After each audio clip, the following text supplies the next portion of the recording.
Just days before the Ukraine invasion, Putin held a televised meeting with Russia's top security officials.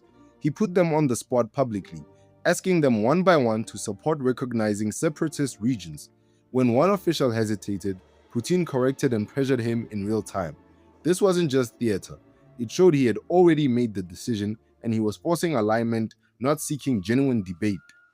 But why did Russia invade Ukraine? The cleanest no-spin answer is that it was about power, control, and strategic security from Russia's perspective. After the Cold War, NATO kept moving east, and countries that used to be in the Soviet sphere joined NATO. Ukraine moving closer to NATO meant Russia potentially having a hostile military alliance right on its border. From Moscow's view, that's a red line. This tension sat there for years. When Ukraine leaned more west after 2014, it escalated. Ukraine used to be deeply tied to Russia politically, economically, and culturally. The 2014 Ukraine revolution overthrew a pro-Russian government. Russia saw this as losing a key buffer state and part of its sphere of influence. Another reason Russia invaded Ukraine is because of buffer zone logic. Russia historically relies on buffer states to protect its core-flat geography, which is hard to defend. Ukraine aligning with the West meant exposure. In 2014, Russia annexed Crimea and backed separatists in eastern Ukraine.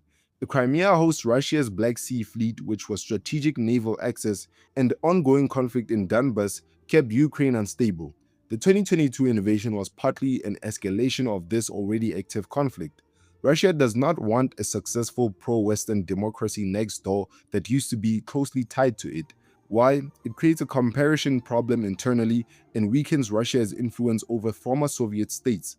There is also a belief among Russian leadership that Ukraine is historically tied to Russia, not fully separate. Vladimir Putin has repeatedly argued that Ukraine is not a real or fully independent nation in the historical sense.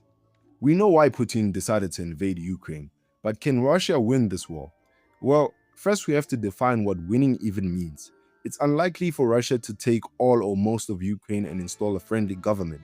Possible for Russia to secure and hold key regions like Crimea and eastern or southern Ukraine and force Ukraine into neutrality.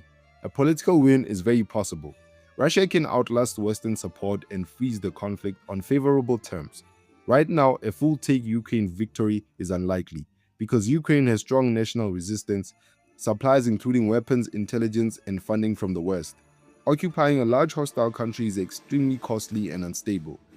A total takeover becomes a long-term insurgency nightmare, not a clean one.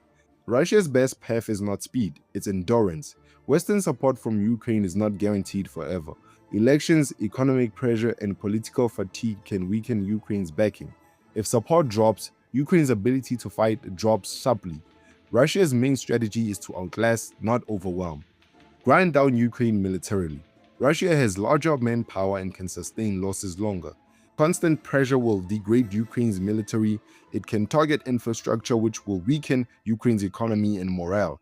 It's slow, brutal, but it shifts the balance over time. If Russia can firmly hold Crimea and parts of eastern Ukraine, then it can push for negotiations from a position of strength. If Russia gets Ukraine to not join NATO, keep captured territory, and freezes the war, that's a win. It's not flashy, but geopolitically, that's a win. Russia doesn't need to beat Ukraine alone.